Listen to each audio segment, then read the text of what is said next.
अर्पिता के पिता के असमय गुजर जाने से अर्पिता के कोमल कंधों पर घर की सारी जिम्मेदारी आ गई। असमय बड़ी हुई अर्पिता कभी बड़ी बन माँ को हौसला देती, कभी छोटे भाई बहन की अभिभावक बनकर उनके भविष्य को सोचती। अनुकंपा के आधार पर अर्पिता को पिता की जगह नौकरी मिल गई। सरकारी नौकरी मिलना आसान नहीं था, पर लोगों के सम्मिलित प्रयास ने अर्पिता को ये नौकरी दिला ही दी। उर्मिला जी ज्यादा पढ़ी लिखी नहीं थी, तो नौकरी अर्पिता को मिली। घर की जिम्मेदारी निभाते निभाते, सबका शादी ब्याह करते करते अर्पिता के बालों में सफेदी दिखने लगी।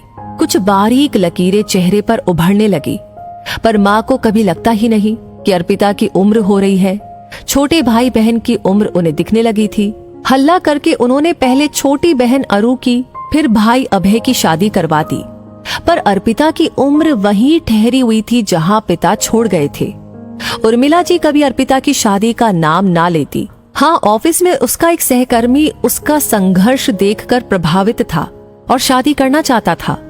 अर्पिता ने मना कर दिया। जिम्मेदारियों से मुक्त होते ही अर्पिता को जीवन लक्ष्यहीन लगने लगा। ऑफिस से आने पर जो भाई बहन और माँ उसे घेर लेते थे, वो अब अपनी दुनिया में मग्न हो गए। हाँ, नई नवेली किरण अर्पिता के ऑफिस से लौटने पर गर्म चाय और नाश्ता जरूर देती, पर अभय के पास बहन के लिए कोई समय ही नहीं था। वो तो सिर्फ उसे पैसा कमाने की मशीन समझता था। अर्पिता के पैसों पर दोनों भाई बहन अपना पूरा हक समझते, पर नई भाभी किरण को अर्पिता से पूरी सहानुभूति थी। अभय समय के साथ पहले लड़की, फिर 5 साल बाद एक लड़के का पिता बन गया। अर्पिता उपेक्षित होती गई। पिता द्वारा अधूरा बना घर अर्पिता ने बैंक से लोन बनवाया था। घर पिता के नाम पर था। अभय कई दिन से इस घर को अपने नाम कराने के पीछे पड़ा था, पर अर्पिता टाल रही थी। आज सुबह ही अभय ने अर्पिता से फिर से घर के पेपर मांगे। अर्पिता ने मना कर दिया। उर्मिला जी बेटे के पक्ष में बोलने लगी। अर्पिता उन्हें समझा रही थी, पर उर्मिला जी भड़क गई। ये मकान तेरे बाबूजी के नाम पर है, इसका हकदार तो अभय ही है, तेरा कोई हक नहीं है पिता के मकान में। अर्पिता सन्न रह गई। ये उसकी माँ बोल रही है, जिसने पिता की मृत्यु पर अर्पिता को कहा था, तू इस घर की बेटा है। ये कहकर सारी जिम्मेदारी उसके कंधों पर डाल दी थी। आज बेटे के मोह में उनको समझ में नहीं आ रहा था कि वो क्या बोल रही है। अर्पिता का गुस्सा, जो पिता की मृत्यु के बाद चला गया था, प्रचंड हो गया। माँ सही कहा, पिता की जिम्मेदारियों की वारिस मैं हूँ और संपत्ति का वारिस अभय। क्यों माँ, इतना भेदभाव क्यों? गुस्से में अर्पिता ऊपर अपने कमरे में आ गई। मौसम भी आज कुछ भीगा भीगा था। रह रह के बारिश हो रही थी। माँ की बातों ने आज अर्पिता को सच का वो आईना दिखा दिया जो हमारे भारतीय घरों में अक्सर लड़कियों को महसूस कराया जाता है। फ्रेश हवा लेने के लिए खिड़की खोली तो देखा कि लॉन में अभय की बेटी पारुल और बेटा हर्ष उधम मचा रहे थे। तभी हर्ष गिर गया। पारुल दौड़ती हुई आई, भाई को अपने अशक्त हाथों से उठाकर अंदर ले आई। जब बाबूजी गुजरे थे, तब अर्पिता ने इसी तरह छोटे भाई बहन को अपनी बाहों में समेट लिया था। कितने अजीब ये रिश्ते होते हैं जो समय के साथ बदल जाते हैं। अर्पिता का मन भीग गया। सच कैसे समय के साथ बदल जाता है।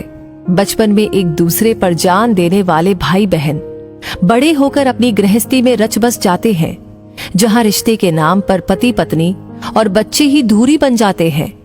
अपने पराये स्वार्थ वाली भावना ऊपर हो जाती, दिल का रिश्ता नीचे छुप जाता। अपनी जिंदगी के इतने साल देने पर भी आज माँ ने उसे सुना दिया। जब तक भाई नहीं कमाता था, तब तक माँ अर्पिता का मुंह धोती थी। रात को किरण खाने पर बुलाने आई। अर्पिता ने मना कर दिया। दीदी सर दबा दूं? किरण के पूछने पर अर्पिता की आंखों में आंसू आ गए। जिनसे खून का रिश्ता था, उन्हें तो फिक्र ही नहीं थी।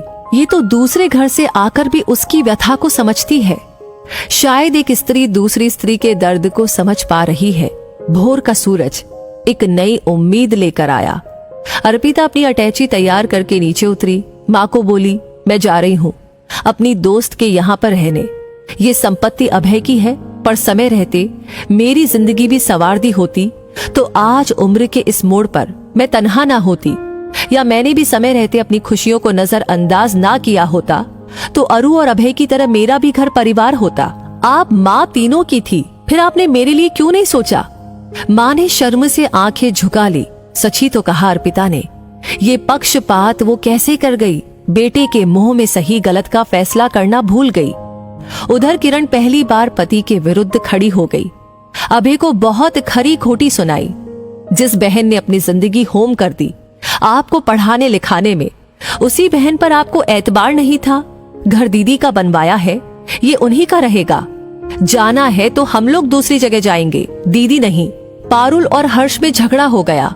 हर्ष कह रहा था जैसे पापा ने बुआ को घर से निकल जाने को कहा, मैं भी बड़ा होकर तुमको निकाल दूंगा। बच्चों की बातों ने अभय की आंखों में बंधी स्वार्थ की पट्टी हटा दी। अर्पिता के बाहर बढ़ते कदम पर अभय गिर पड़ा। माफ करना दीदी, मेरी आंखों पर स्वार्थ की पट्टी बंधी थी। माँ ने भी मुझे कभी नहीं टोका, इसलिए मुझे अपनी गलती का एहसास कभी नहीं हुआ था। अर्पिता के पैरों पर गिरा अभय छोटे बच्चे की तरह रो पड़ा। अर्पिता ने किरण को देखा, उसने हाथ जोड़ दिए। मत जाओ दीदी, हमें छोड़कर। नन्हे हर्ष ने बुआ के गले में हाथ डालकर अपनी मीठी आवाज में बोला, बुआ मैं बड़ा हो जाऊंगा तो आपको अपने साथ ले जाऊंगा और पारुल को छोड़ दूंगा। ना बेटे, बहन को कभी नहीं छोड़ना। ये कहकर अर्पिता ने हर्ष को प्यार किया। उसकी अटैची अभय उसके कमरे में रखने के लिए सीढ़ी चढ़ रहा था और माँ बेटी की पसंद का खाना बनाने रसोई में गई। स्वार्थ का रिश्ता दिल के रिश्ते में बदल गया। इस कहानी को सुनकर जो भी पहली लाइन आपके दिमाग में आ रही है, प्लीज कमेंट सेक्शन में लिख करके जरूर शेयर करें। आपकी राय हमें जरूर बताएं। लाइक ऑलरेडी आपने कर दिया है तो इस कहानी को शेयर करना बिल्कुल ना भूलें। बाकी ऐसी कहानी आपको हमेशा मिलती रहे समय समय पर, उसके लिए हमारे पेज को फॉलो करना बिल्कुल ना भूलें। मिलेंगे बहुत जल्दी ही अगली कहानी के साथ। तब तक के लिए आपसे कहूंगी धन्यवाद।